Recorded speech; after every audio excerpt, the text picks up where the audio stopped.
यावया आपण परमेश्वराचा जय जयकार करू. आपल्या तारादुर्गाचा जय जयकार करू. उपकार स्मरण करत आपण त्याच्या पुढे जाऊ. स्तोत्र गीत गाऊन त्याचा जय जयकार करू. यावेळी आपण परमेश्वराचे स्तुती करण्यासाठी गीत गाऊया. गीत नंबर 575 पतिताये चल सुची व्हाया.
आणि हे त्या प्रभूसाठी यापुढे भक्तिभावाने नीतिमत्तेने आणि नम्रपणाने तुझ्या पवित्र नामाचे गौरव करावे.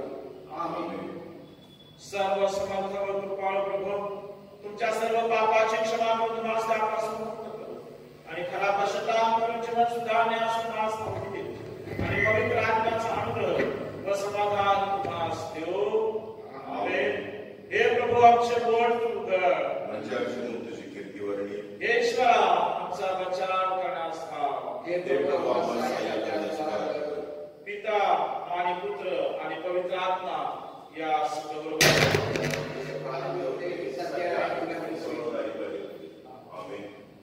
आज करता नेमलेलं स्तोत्र आपण आईपाळीने म्हणणार आहोत.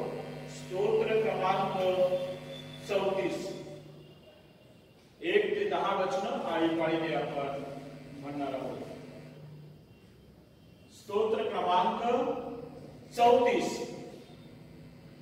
हे परमेश्वराचा धावा मी सर्वदा करीन, माझ्या मुखात त्याचे स्तवन सतत असेल. माझा जीव परमेश्वराच्या तुम्ही माझ्याबरोबर परमेश्वराची भूमिका, आपण सर्व मिळून त्याच्या नावाची महती बनवूया. मी परमेश्वराला सर्व केलो आणि त्याने माझा स्वीकार केला. त्याने माझा सर्वपासून मला सोडविले. ज्यांनी त्याच्याकडे पाहिले ते प्रकाश पावले, त्यांची मुखे गरजेने कधीही काळवणार नाहीत. या पामाने धावा केला आणि परमेश्वराने धावा केला आणि त्याच्या सर्व संकटातून त्याला मुक्त केले. परमेश्वराचा दूत त्याचे भय धरणाऱ्या भोवती छावणी देतो आणि त्याचे संरक्षण करतो. परमेश्वर किती चांगला आहे याचा अनुभव करून पहा. तो त्याचा पाऊल फेडतो, तो पुरुष धन्य. परमेश्वराचे पवित्र जन हो, त्याचे भय धरा, कारण त्याचे भय धरणाऱ्यांना काही उणे पडत नाही. तो सिंहासनी मान पडते व त्याची उपासना होते, पण परमेश्वराला शरण जाणाऱ्यांना कोणत्याही चांगल्या वस्तूची मान पडत नाही. पिता आणि पुत्र आणि पवित्र आत्मा यास गौरव असो, जसे प्रारंभी होते सत्य आणि कर्म सर्वदा आहे. मंडळीनं खाली बसावं. आज करता नेमलेला पहिला शास्त्रपाठ यावेळेस आपण ऐकूया.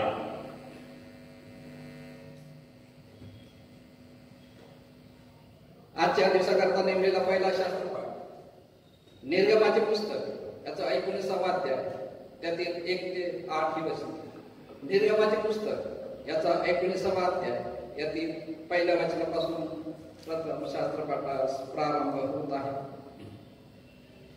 इस्रायल लोकांना मिस्र देशातून निघून 3 महिने झाले. त्या दिवशी ते सिनाईच्या रानात येऊन पोहोचले. रफिदीम येथून कूच करीत ते सिनाईच्या रानात आले व त्या रानात त्यांनी डेरे दिले. तेथे पर्वतासमोर इस्रायल लोकांनी तळ दिला.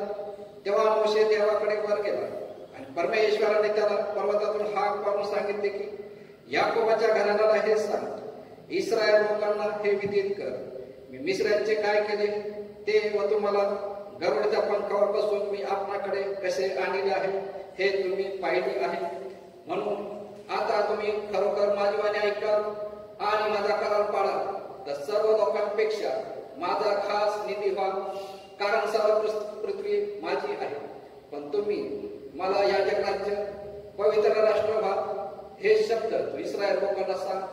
मग मोशेने लोकांच्या वडिलांना बोलाविले आणि परमेश्वराने त्याला आज्ञा दिली. हे सर्व शब्द त्यांच्या पुढे मांडले. तेव्हा सर्व लोकांनी एकमुखाने उत्तर दिले, परमेश्वराने सांगितले आहे ते सर्व आम्ही करू. मोशेने लोकांचे हे शब्द परमेश्वराला कळविले. येथे शास्त्रपाठ समाप्त होतो. या आजच्या दिवसाकरता असलेले शुभवर्तमान आपण ऐकूया.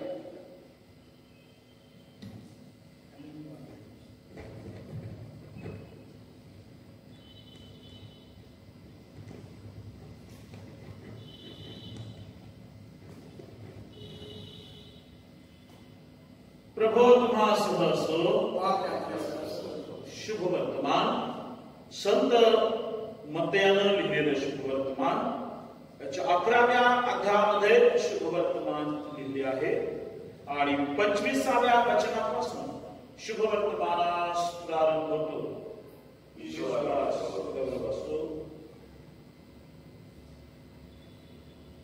त्यावेळी येशू असे बोलू लागला, हे पित्या, स्वर्गाच्या व पृथ्वीच्या प्रभो, मी तुझे स्तवन करीतो, कारण ज्ञानी व विचारवंत यांच्यापासून या गोष्टी गुप्त ठेवून त्या तू बालकास प्रगट केल्या.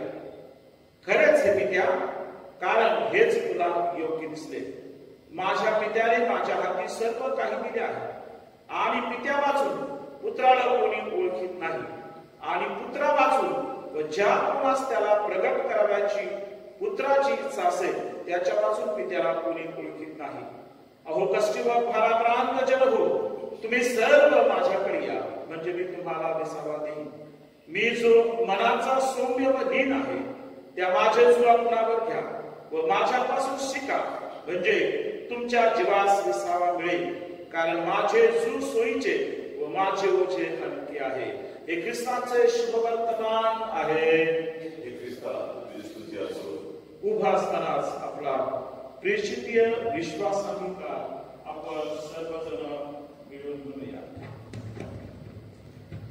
सर्वसमर्थ देव जो पिता, आकाश व पृथ्वी यांचं उत्पन्न करता त्यावर मी विश्वास ठेवतो आणि येशू ख्रिस्त आमचा प्रभू, जो पवित्र आत्म्याच्या आयुष्याने गर्भवती झाला, कुमारी मरियमपासून जन्मला, ज्याने पंत पिलाताच्या वेळेस दुःख भोगले, ज्याला वधस्तंभी दिले, जो मरण पावला व ज्याला भोगले, जो अधोलोकात उतरला, तिसऱ्या दिवशी मेलेल्यामधून पुन्हा उठला, स्वर्गात चढला आणि सर्वशक्तिमान देव जो पिता त्याच्या उजवीकडे आसीनस्थ झाला आहे.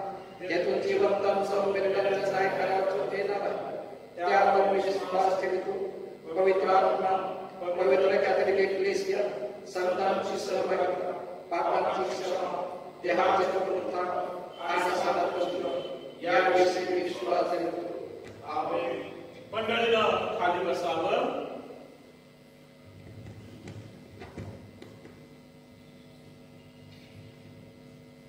आपण प्रार्थना करूया. आजच्या दिवसासाठी नेमलेली 7 प्रार्थना. पेंटेकॉस्ट नंतरचा 10वा रविवार या दिवसासाठी असलेली 7 प्रार्थना. हे सर्वसमर्थ देव बाप्पा, आम्हाला जीवदान मिळावे यासाठी तुझ्या धन्य पुत्राने बलिदान केले. दुःख सहन करतानाही आनंदित राहता येते हे त्याने शिकवले. आमच्या तारकाचे उदाहरण समोर ठेवू. आमच्या तारकाचे उदाहरण समोर ठेवून आम्ही एकमेकांचा पार व्हावा आणि आत्मशांती मिळावी असे तू पहिले कर. तुझ्या सर्व पवित्र आत्मशास्त्राला सर्व राज्य करणारा एकमेव देव आमचा प्रभू ख्रिस्त याच्याद्वारे. आमेन.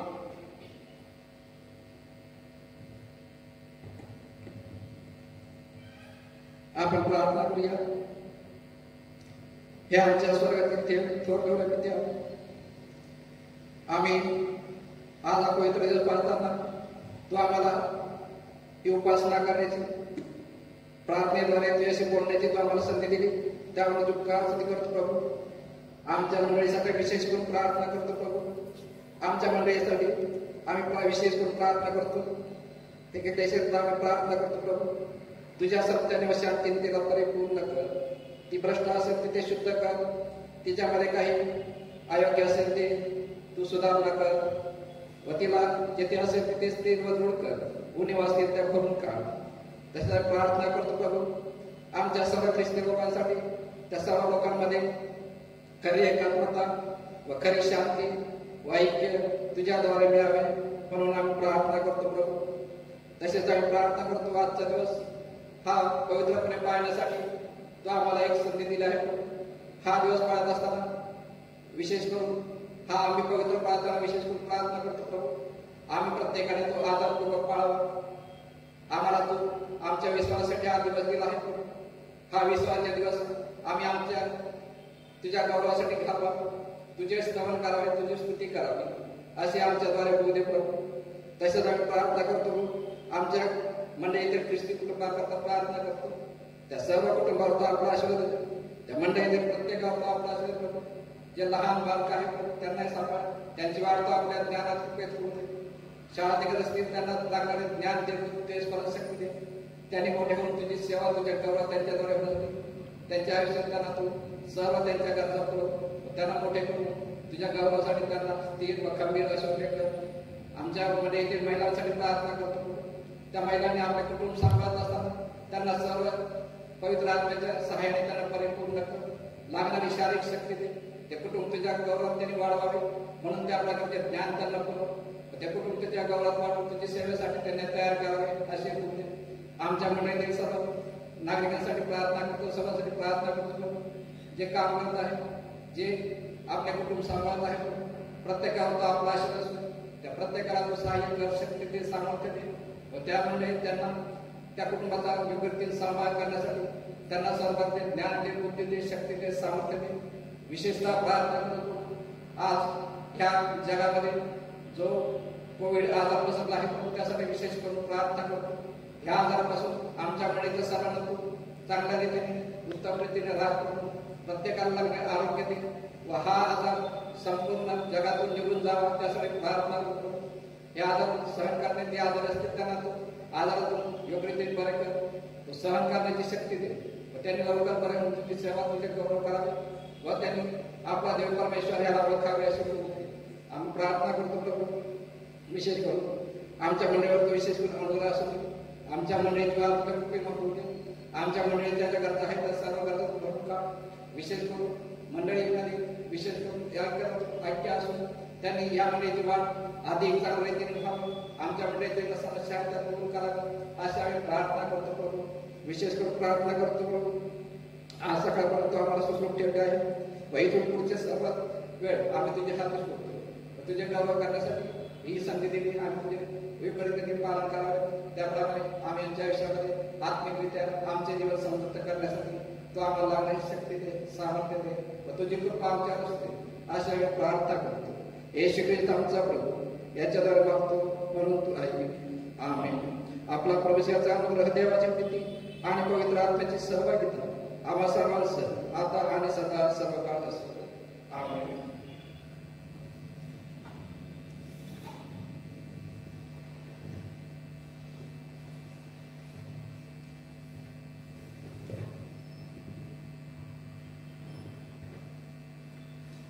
सर्वांना ख्रिस्ता सलाम. मंडळीसाठी काही सूचना आहेत. मागील रविवारी ज्यांनी दशांश दिलेले आहे, शकुंतला पीटर कदम यांचा दशांश त्यांनी पवित्र भांडारामध्ये पोहोचत केलेला आहे. राजू मनोहर कसबे यांनी यांचा दशांश पवित्र भांडारामध्ये पोहोचत केलेला आहे. आयरिना पीटर पगारे यांचाही दशांश त्यांचा दशांश त्यांनी पवित्र भांडारामध्ये पोहोचत केलेला आहे.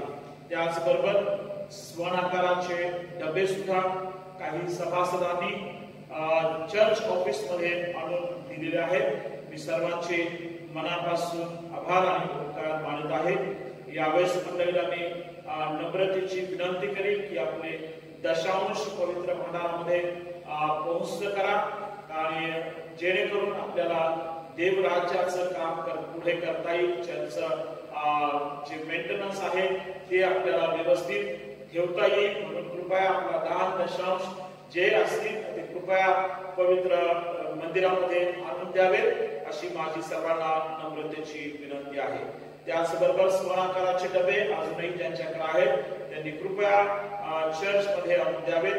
चर्च रोज सकाळी 11:30 वाजेपासून तर 5 वाजेपर्यंत चर्च प्रार्थनेसाठी उघडं असतं. तुम्ही कधीही एक दोन व्यक्ती येऊन चर्च मध्ये प्रार्थना करून तुम्ही जाऊ शकता. त्याचबरोबर या लॉकडाऊनच्या काळामध्ये आपण सेंट फिलिप चर्चच्या माध्यमातून विविध स्पर्धा आपण मागच्या वेळेला घेतलेल्या आहेत. यावेळेस आपण हा नवीन उपक्रम आपण हाती घेतलेला आहे. झूम ऍप द्वारे 12 आपण बायबल स्टडी सुरू केलेली आहे. त्याचबरोबर 9 ऑगस्ट म्हणजे उद्या दुपारी 12 पासून पुढे आपण 10वी आज बायबल स्टडी बायबल स्टडी आणि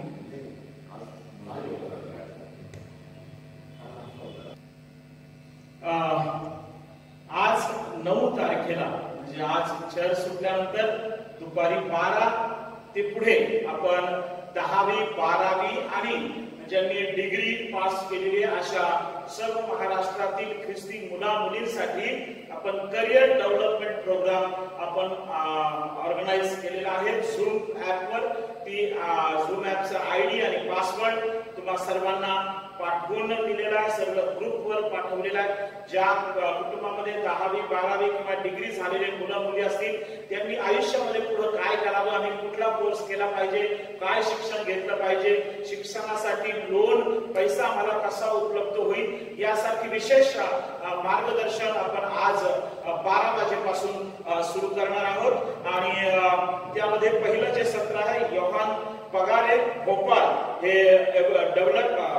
एम्प्लॉयमेंट ऑफिसर आहेत, भारत सरकारमध्ये गव्हर्नमेंट ऑफिसर आहेत आणि ते तुम्हाला उत्तमरित्या मार्गदर्शन करणार आहेत की गव्हर्नमेंटमध्ये आपण कसं अप्लाय केलं पाहिजे, कुठं गव्हर्नमेंटच्या जागा असतात, गव्हर्नमेंटचे कोर्सेस काय ते तुम्हाला उत्तम मार्गदर्शन करणार आहेत. त्यांचं झाल्याबरोबरच इंजिनिअरिंग मध्ये जे लेकरं त्यांचे काही वर्ष राहिलेले आहेत किंवा परीक्षा राहिलेल्या आहेत किंवा कोणी जे फेल झालेले आहेत किंवा ज्यांना इंजिनिअरिंग साठी ऍडमिशन घ्यायचं आहे त्याच्यासाठी मिस सुभाष शिंदे या प्रोफेसर आहे इंजिनिअरिंग कॉलेजमध्ये, त्या तुम्हाला उत्तम मार्गदर्शन करणार आहेत. त्याचबरोबर पुढे 11 तारखेला आपण असंच एक सेमिनार ऑनलाईन झूम ऍपवर दुपारी 12 ते पुढे आपण आयोजित करणार आहोत. ते सेमिनार फक्त महिलांसाठी असणार आहे की महिला ज्या घर बसल्या गृह उद्योग करू शकतात, करण्याची इच्छा आहे त्यांची किंवा त्यांच्या जीवनामध्ये त्यांना त्यांचं एज्युकेशन झालेलं आहे परंतु त्यांना पुढे काही करता येत नाही, सुचत नाही, अशा महिलांसाठी सुद्धा आपण ऑल महाराष्ट्रातल्या ख्रिस्ती महिलांसाठी सेंट फिलिप चर्च सुंदरसा प्रोग्राम तुम्हाला तुमच्यासाठी आयोजित करत आहे. त्याचबरोबर 15 तारखेला 15 ऑगस्ट या दिवशी तरुणांसाठी स्पेशल प्रोग्राम आहे की 500 रुपयापासून तर 50 लाखापर्यंत आपण जर तुमच्याकडे पैसे असतील 500 रुपयापासून तर तुम्ही कशा प्रकारे तुमच्या घर बसल्या तुम्ही बिझनेस सुरू करू शकता याचं मार्गदर्शन तुम्हाला करण्यात येणार आहे. आपल्या चर्च सेंट फिलिप चर्चचा एक मुलगा अनिकेत शिरसा यानं अवघ्या 500 रुपयामध्ये त्यानं आपला बिझनेस सुरू केलेला आहे. आज तो लाखो रुपये त्याच्यामधून कमवत आहे. लाईव्ह आम्ही त्यांना तुमच्याशी बोलण्यासाठी आमंत्रित करणार आहोत आणि त्याची फॅक्टरी यानं जे छोट्याच्या घरामध्ये स्वतःच्या घरामध्ये जी फॅक्टरी त्यांनी सुरू केलेली आहे जो आज लाखो रुपये कमवते फक्त 500 रुपयापासून, तर त्याच्याशी तुम्हाला तो तुमच्याशी संभाषण करणार आहे, मार्गदर्शन करणार आहे की तरुणांनी खचून न जाता थोड्या पैशामध्ये स्वतःचा बिझनेस आपण कसा करायचा आहे हे तुम्हाला तो सांगणार आहे. आणि इथून पुढे त्याचप्रमाणे ग्रुपवर सेंट फिलिप ग्रुप आणि इतर जे ग्रुप आहेत त्यामध्ये सेंट फिलिप चर्चच्या माध्यमातून जेही प्रोजेक्ट राबवले जातील, उपक्रम राबवले जातील ते वेळोवेळी तुम्हाला सांगण्यात येईल कारण या भक्तीसाठी वेळ लिमिटेड आहे आणि म्हणून याच ठिकाणी मी माझ्या सूचना थांबवत आहे.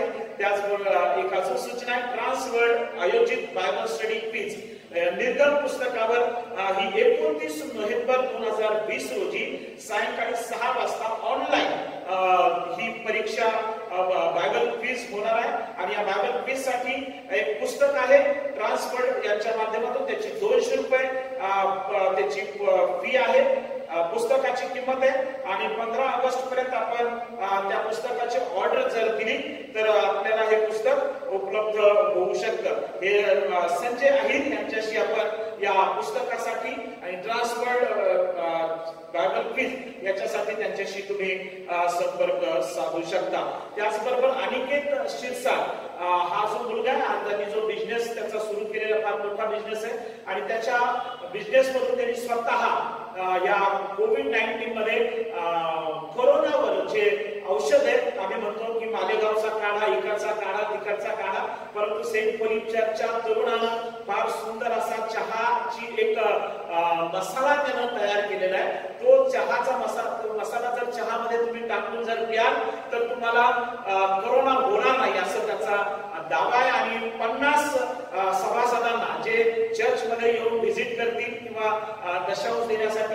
स्वयंपाकघराचे डबे देण्यासाठी जेही सभासद येतील त्यांना 50 सभासदांना त्यानं फ्री ऑफ कॉस्ट त्यानं त्या चहाचा मसाला त्यांनी त्याच्या वतीनं देण्यासाठी कबूल केलेलं आहे. म्हणून कृपया आपण चर्चमध्ये या कुठल्या निमित्तानं तर चहाचा मसाला घेऊन जा, तो चहा टाका, प्या, गरम पाणी प्या, वाफ घ्या, बाहेर जाऊ नका, मास्क लावा, हात स्वच्छ धुवा, लेकरांना बाहेर जाऊ देऊ नका आणि वयस्कर तर मुद्दा मुळीच घराच्या बाहेर जाऊ नका. आणि जो मेसेज आहे तो ऐका आणि त्याप्रमाणे चालण्याचा प्रयत्न करा. Thank you very much.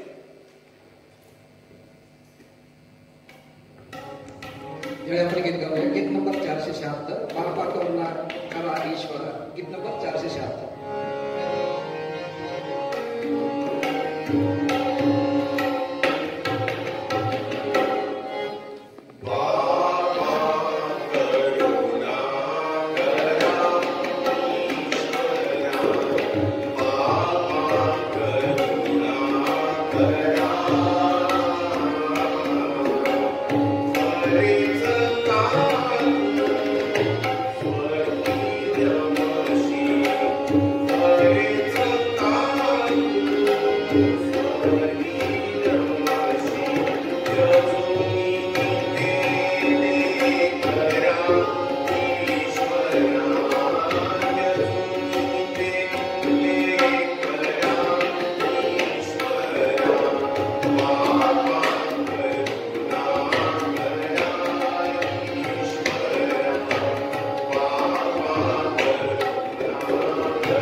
प्रार्थना करूया आपण.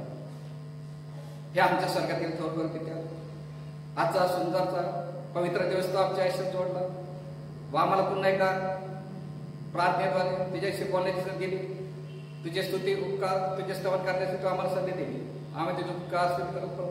विशेष करून प्रार्थना करतो आज जे म्हणजे वचन तू आम्हासाठी दिले आहे ते वचन आम्हाला समजून घेण्यासाठी लागणारे बुद्धी ज्ञान व आमचे लागणं समजून घेण्यात होत आहे तू आम्हाला दे. येशू ख्रिस्त आमचा प्रभू याच्याद्वारे मागतो म्हणून आई आमेन. आजच्या दिवशी आपण जे वचन आपण ऐकले आहे त्या वचनामध्ये विशेष करून आपल्याला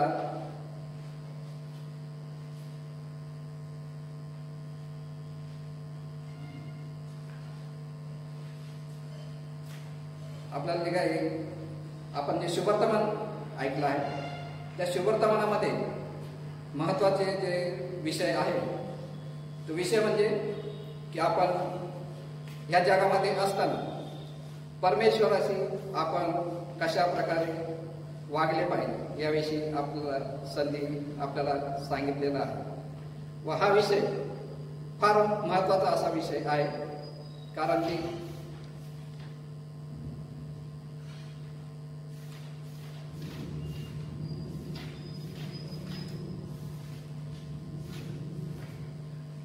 आजच्या विषयामध्ये महत्वाचा की मत्तई शुभवर्तमाने आपल्याला जे दिलं आहे त्याचा विषय आहे की जे भाराक्रांत आहे जे ह्या जगाच्या अनेक कायद्या चिंता ह्यांच्यामध्ये जे दबलेले आहेत त्या भाराक्रांत जनांची परमेश्वर काळजी घेतो म्हणून त्यांनी आज जे वचन विशेष करून दिलं आहे की 11वा अध्याय यातील 29 वचन मी जो मनाचा सौम्य व दीन आहे त्या माझे जो आपणावर घ्या व माझ्यापासून शिका म्हणजे तुमच्या जीवास विसावा मिळेल कारण माझे जो सोयीचे व माझे ओझे हलके आहे. ह्या वचनामध्ये आपण महत्वाच्या काही गोष्टी आहेत आणि त्यावर आपण थोडक्यात समजून घेऊया की परमेश्वराला येशू ख्रिस्ताला आपल्या जीवनामध्ये कोणत्या प्रकारचा बदल हवा आहे. आपण जे ख्रिस्ती लोक आहे आपण परमेश्वरावर विश्वास ठेवतो पण हा विश्वास ठेवतो म्हणजे आपण खरोखर ख्रिस्ती आहोत का तर तसं नाही. हा ख्रिस्त आपला जो विश्वास आहे या विश्वासाप्रमाणे जर आपण आपलं चालचलन आपले आचार विचार आपले वागणं जर आपण ठेवलं तरच आपण ख्रिस्ती असे असू शकतो.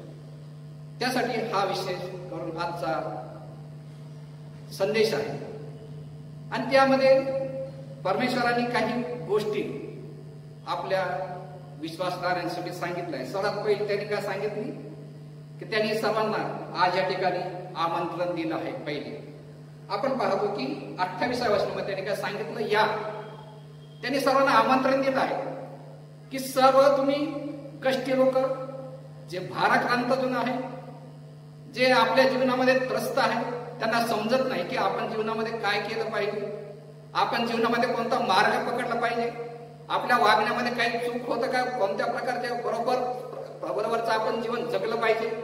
आपण अतिशय गोंधळामध्ये आहोत आणि हे असे अतिशय गोंधळामध्ये असं लोकांना येशू ख्रिस्त सांगत आहे तुम्ही माझ्याकडे या म्हणजे मी तुम्हाला विसावा देईन. तो त्यांना बोलवत आहे व आपण प्रत्येकाने त्याचं आमंत्रण हे स्वीकारलं पाहिजे. हे आमंत्रण कोणाचं आहे आपल्या प्रभू श्री ख्रिस्ताने ज्या परमेश्वराने ह्या जगामध्ये आपला पुत्र म्हणून पाठवलं तो आपल्याला देत आहे आणि हा येशू ख्रिस्त हा देवाचा पुत्र आहे. आणि आपण पाहतो की त्यांनी ज्या वचनामध्ये सांगितलं आहे की आपण जे वचन 25व्या वचनापासून जे ऐकलं त्यामध्ये पित्या स्वर्गाच्या व पृथ्वीच्या प्रभू मी तुझे स्तवन करतो कारण ज्ञानी विचारापासून या गोष्टी तुला त्या गोष्टी ठेवून त्या तू बालकास प्रकट केल्या. त्याने काय सांगितलं की जे लोक बालकासारखे आहेत त्यांना तू स्वर्गातल्या राज्याच्या गोष्टी प्रकट करतो. जे लोक स्वतःला अतिविचारवंत समजतात जे स्वतःला अतिशय श्रीमंत समजतात माणसाने विचारवंत असू नये असं नाही माणसाने श्रीमंत असे असू नाही तो माणूस श्रीमंत असू दे तो माणूस बुद्धिवंत असू दे पण त्या माणसामध्ये बालकासारखा जर नम्रपणा नसेल तर त्या माणसाला जेव्हा देव कधी कोणत्या प्रकारच्या गोष्टीने आशीर्वाद करणार नाही. सर्वात महत्वाची गोष्ट की आपण प्रत्येकाने बालकासारखं असलं पाहिजे. बालकासारखं म्हणजे कसं की प्रत्येकाने सौम्य असलं पाहिजे प्रत्येकाने लीन असलं पाहिजे. ही सौम्यता व लीनता येशू ख्रिस्ताने स्वतःच्या आचरणाद्वारे लोकांना दाखवली आहे. आणि त्याने काय सांगितलं की जय ज्ञानी तुम्हाला विचारवंत यापासून या गोष्टी तू गुप्त ठेवा. जर तुम्ही स्वतःला छान समजता स्वतःला विचारवंत समजता तर तुम्हाला देवराज्याच्या गोष्टी काहीही समजणार नाही. कारण परमेश्वर हा अशा लोकांच्याकडे लक्ष देत नाही. का लक्ष देत नाही कारण हे स्वतःला काय समजतात त्या परमेश्वरापेक्षा आपण अधिक हुशार आहोत. त्या परमेश्वराने ह्या जगामध्ये जे माणसं निर्माण केले त्याचे विश्वासणारे त्याचे निवडले लोक निर्माण केले त्या सर्वांपेक्षा आपण स्वतःला अधिक शहाणा अधिक विचारवंत अधिक बुद्धिमान असं समजतो तेव्हा परमेश्वराला राग येतो. हा माणूस स्वतःला जी मी उत्पत्ती केली आहे त्या उत्पत्तीपेक्षा स्वतःला श्रेष्ठ जेव्हा समजतो तेव्हा परमेश्वर अशा माणसाच्या कोणत्याही गोष्टीवर लक्ष देत नाही. परमेश्वर त्याला आपल्यापासून दूर ठेवतो. म्हणून त्याने सांगितलं, ह्या गोष्टी मी त्यांच्यापासून गुप्त ठेवल्या आहे. आणि कोणाला प्रकट केले? बालकास प्रकट केले. म्हणून आपण सर्वांनी तुम्ही आयुष्यामध्ये असताना बालकासारखं वागलं पाहिजे, स्वतःला नम्र आणि लीन केलं पाहिजे. आणि 27 वचनात कसं सांगतो की माझ्या पित्याने माझ्या हाती सर्व काही दिले आहे, आणि पित्या वाचून पुत्राला कोणी ओळखीत नाही, आणि पुत्रा वाचून ज्या कोणास त्याला प्रकट करायची पुत्राची इच्छा असेल त्याच्या वाचून पित्याला कोणी ओळखीत नाही. आपला पित्या, त्याचा पुत्र येशू ख्रिस्त हा फक्त एकच आहे, 2 पुत्र नाही. आपण विश्वास ठेवल्याने आपण त्या परमेश्वराचे पुत्र होतो. त्याने आपल्याला त्याचा पुत्र होण्याचा अधिकार दिला आहे. आपल्याला त्याने वारस म्हणून निवडला आहे. पण आपण जो पुत्र होतो तो आपण येशू ख्रिस्तासारखा पुत्र असा होऊ शकत नाही, कारण देवाचा पुत्र येशू ख्रिस्त हा एकच आहे. आपण त्याची जागा घेऊ शकत नाही. आपण त्याच्यासारखे होऊ शकतो पण त्याच्यापेक्षा मोठे होऊ शकत नाही, कारण त्यांनी आपल्याला जे ज्ञान दिलं आहे ते त्याच्यापर्यंत दिलं आहे. म्हणून उत्पत्तीमध्ये जेव्हा आदामाने जे फळ खाल्लं तेव्हा त्याच्या मनामध्ये काय उद्देश होता की आपण त्या परमेश्वरापेक्षा मोठं व्हायला पाहिजे. आणि त्या ठिकाणी त्याने पाप केलं. आणि माणसाचं पाप हेच आहे की आपण सर्वांपेक्षा जेव्हा स्वतःला मोठं करायला जातो तर आपण परमेश्वराविरुद्ध पाप करतो. या जगामध्ये त्यांनी सांगितलं की पित्या वाचून पुत्राला कोणी ओळखीत नाही, आणि पुत्र पित्याशिवाय कोणाला तो प्रकट करत नाही. देवाला प्रकट करायचं काम पुत्राकडे म्हणजे येशू ख्रिस्ताकडे. आणि त्याने देव कसा आहे तो आपल्या जीवनाद्वारे आपल्याला सांगितलं आहे की आपण समजावं की परमेश्वर कसा आहे. तो किती बुद्धिवान आहे, तो किती दयाळू आहे, तो किती प्रेम करणारा आहे, आणि वेळ आला की तो शासन देखील करणार आहे. आणि हे गोष्ट आपल्याला येशू ख्रिस्ताने आपल्या जीवनामध्ये असताना आपल्याला दाखवली आहे. आणि आपल्यालाही दाखवली. का दाखवली? की आपणही त्याच्यासारखे व्हावे. कोणासारखे व्हावे? त्या परमेश्वरासारखे व्हावे. आणि त्या परमेश्वरासारखे होऊन आपण त्याच्या संगती राहावे. आणि त्यांनी सांगितलं की आपण जेव्हा त्याच्या संगती राहणार आहे, आपण त्याचे जेव्हा वारस होणार आहे, त्यांनी आपल्यासाठी जे स्वर्ग राज्य तयार केलं आहे त्या स्वर्ग राज्यापर्यंत त्यांनी आपल्याला नेण्याची आपल्यासाठी तरतूद केली आहे. परमेश्वर आणि आपल्या मतात असलेला जो पडदा तो येशू ख्रिस्ताने या जगातून आपल्या क्रूस खांबावर मरणाद्वारे त्याने जे रक्त सांडलं, त्याने स्वतः जे बलिदान दिलं, त्या बलिदानाने स्वतःचं अर्पण ज्या ठिकाणी केलं त्या अर्पणाद्वारे त्याने तो पडदा दूर केला आणि आपल्याला प्रत्यक्ष त्या परमेश्वराची ओळख करून दिली आहे. आपण त्या परमेश्वराला ओळखतो. येशू ख्रिस्ताने आपल्याला जीवनाद्वारे जे सांगितलं आहे, ज्या गोष्टी सांगितल्या आहेत त्या आपण समजून घेतल्या पाहिजे. आणि सर्वात महत्वाची गोष्ट म्हणजे आपण तो परमेश्वर कसा आहे त्याप्रमाणे भूतावर आपण देखील आपलं जीवन जगलं पाहिजे. ही गोष्ट आपल्याला सांगितली आहे. ही आपण गोष्ट समजून घेतली पाहिजे की आपण जगात कोण आहोत, या जगामध्ये आपला जन्म कशासाठी आहे, आणि ह्या जगामध्ये जीवन जगत असताना आपलं चालचलन, आपलं आचरण विश्वासणारा म्हणून कोणतं असलं पाहिजे हे या ठिकाणी विशेष करून सांगितलं आहे. आणि त्या गोष्टी आपण विशेष करून लक्षात ठेवायला पाहिजे. आणि हे जीवन जगत असताना आपल्यासमोर आपण मनुष्य असल्यामुळे आपल्याला पुष्कळशा प्रकारचा त्रास होतो, आपण कष्टी होतो, आपण दुःखी होतो, आणि आपल्यासमोर अनेक चिंता असतात. आपण स्वतःला कधी कधी स्वतः हारल्यासारखं आपल्याला वाटतं. आपण कधी कधी हातपाय घालून टाकतो आणि असं वाटतं ह्या जगामध्ये मी जगत असतो, माझा काय उपयोग आहे. आपल्या पुष्कळांना असं माझ्या पाहण्यात आहे की त्यांना मेंटली पुष्कळशे त्रास आहे. आणि विशेष करून हा कोविडचा जो आजार आहे, या आजारामध्ये पुष्कळशे लोक जेव्हा क्वारंटाईन होतात आणि ते क्वारंटाईन झाल्यावर विशेष करून त्यांच्यावर जे दडपण येतं त्या दडपणामध्ये विशेष करून त्यांना ही गोष्ट जाणवती की किती मोठं मी मोठ्या ओझाखाली आहे.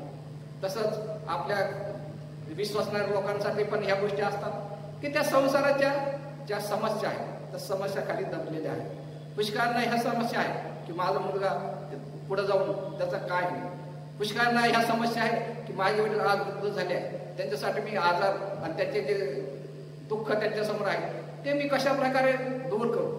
हे अशा प्रत्येकाच्या समोर कोणतं ना कोणतं दुःख आहे. या जगामध्ये कोणीही सुखी नाही. प्रत्येक जण कोणत्या आजाराने तो काय थकलेला आहे आणि आजार थकलेला आहे. आणि त्यांना येशू ख्रिस्त आज आमंत्रण देत आहे, जे तुम्ही कष्टी आहात, जे भाराक्रांत आहे, तुम्ही सर्व माझ्याकडे या. तो आपल्याला आमंत्रण देत आहे. आणि ते आमंत्रण त्यांनी आपल्याला काय दिलं? का दिलं? की त्यांनी सांगितलं की माझे जू सोयीचे आहे. तुम्हाला यायचं आहे माझ्याकडे तर तुम्ही माझे जू घ्या. माझे जू म्हणजे येशू ख्रिस्त. आपण जे अनेक ओझ्याखाली दबलेलो आहोत, त्या ओझ्याखाली तुम्हाला जर दूर करायचं असेल तर तुम्ही माझे ओझे तुमच्यावर घ्या. तर आपण म्हणतो की एक ओझं सोडायचं आणि दुसरं ओझं कशाला घ्यायचं? तर तसं नाही. तर ओझं हे जगाचं ओझं हे आपण सहन नाही करू शकत. पण परमेश्वर जे ओझं देतो ते ओझं आपल्या सर्वांना अगदी सोयीचं आहे. कारण त्यांनी आपल्याला काय ओझं दिलं आहे? फक्त काय सांगितलं की तुम्ही परमेश्वरावर प्रीती करा आणि आपल्या शेजारावर प्रीती करा. आपण जे माणसं आहेत, जे आपले विश्वासणारे आहेत, त्यांच्यावर आपण प्रीती करावी आणि आपण आपला परमेश्वर यावर प्रीती करावी. तीच गोष्ट फक्त आपल्याला सांगितली आहे. आणि ही गोष्ट आपल्याला जी सांगितलं आहे त्यांनी सांगितलं आहे की तुम्ही एकमेकावर प्रीतीने राहिले पाहिजे. तुम्ही एकमेकासाठी तसंच परमेश्वरासाठी तुम्ही परमेश्वरासाठी प्रेमाने राहिलं पाहिजे. परमेश्वराला जर आपण जेव्हा प्रेमाशी राहतो तर आपण ते जू सोयीचं वाटत नाही. पुष्कळचा आपल्याला माहीत आहे, जेव्हा हे नवीन करोना आजार आला आणि पुष्कळचे लोक आपलं गाव सोडून आपल्या गावाला गेले. आपण पाहतो की MP, UP, बिहारमध्ये लोक गेले. आणि त्यामध्ये एक गोष्ट होती की एक मुलगी, आपल्या 16-17 वर्षाची मुलगी, आपल्या वृद्ध अशा वडिलांना जे शरीराने पांगळे होते त्यांना सायकलवर घेऊन ती साधारण 1000 किलोमीटर ती सायकलवर आपल्या वडिलांना सायकलवर बसून गेलेली आहे. आणि इतका कठीण असा प्रवास केला. आणि इतका कठीण प्रसंग असा प्रवास केल्यामुळे तिचं ग्रीनिच बुक ऑफ रेकॉर्डमध्ये नाव सुद्धा ते आलेलं आहे. इतक्या लहान मुलीने फक्त सायकलवर, आणि ती सायकल अगदी जुन्या सायकलवर तिने आपल्या वडिलांना बिहारपर्यंत घेऊन गेली. रस्ता किती खतरनाक असा. आपण जेव्हा चालतो कितीतरी डोंगर, दऱ्या, घाट असतात, खड्डे असतात, आणि ह्या ठिकाणी ती मुलगी, ती लहान मुलगी आपल्या वडिलांना घेऊन गेली. काय घेऊन गेली? तिला विचारलं तुला त्रास तर नाही झाला? तिने सांगितलं नाही, बिलकुल नाही. माझ्या वडिलांना मी अजून परत इथपर्यंत आणू शकतो, इतकी माझी ताकद आहे. काय असं?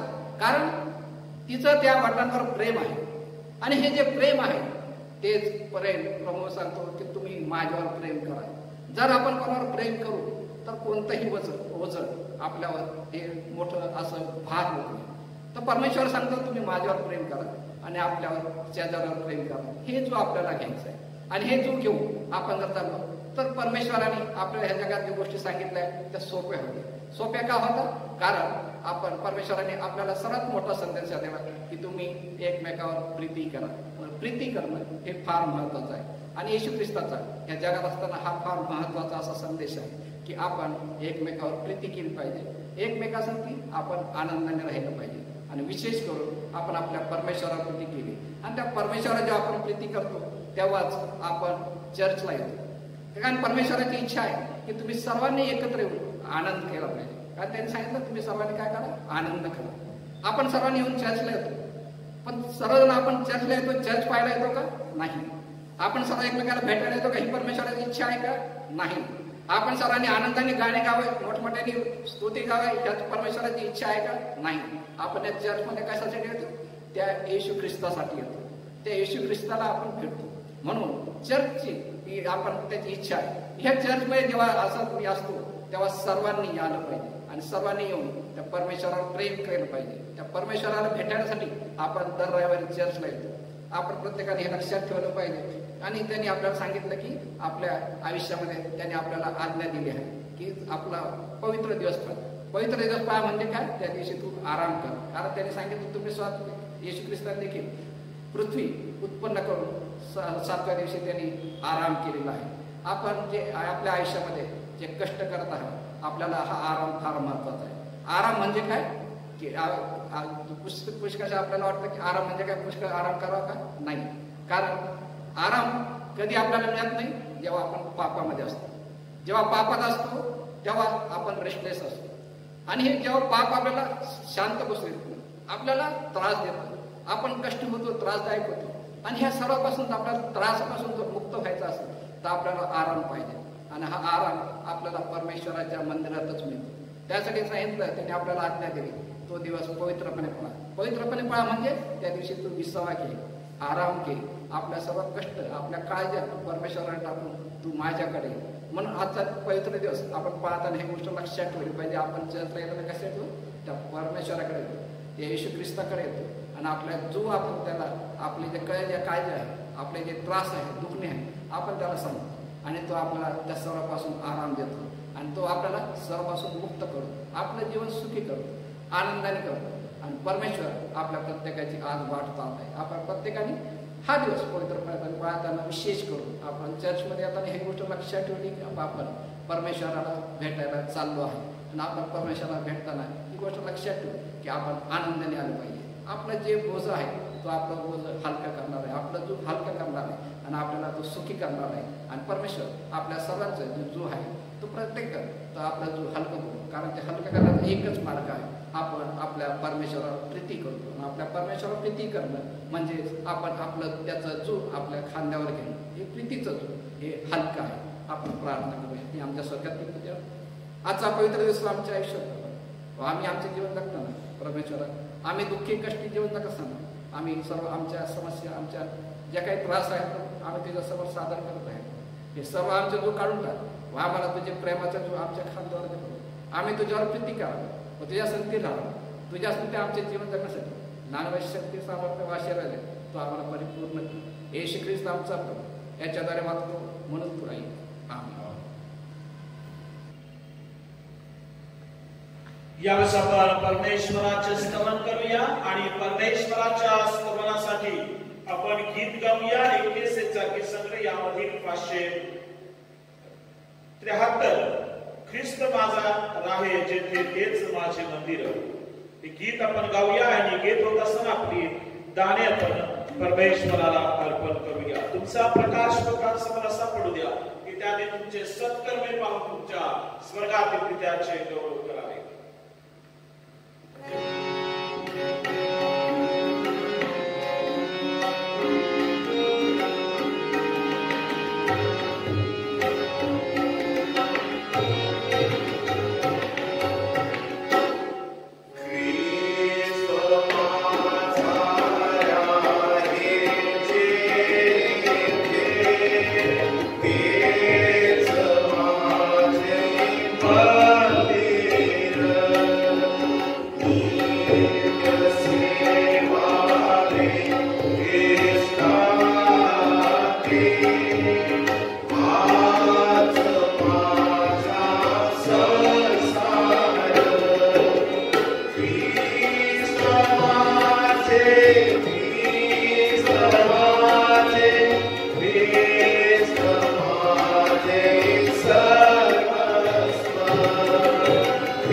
हे जगाच्या निर्माण करत्या पवित्र तू तुझी निरंतर आराधना करिता सर्व काही तुझ्यापासून प्राप्त होते.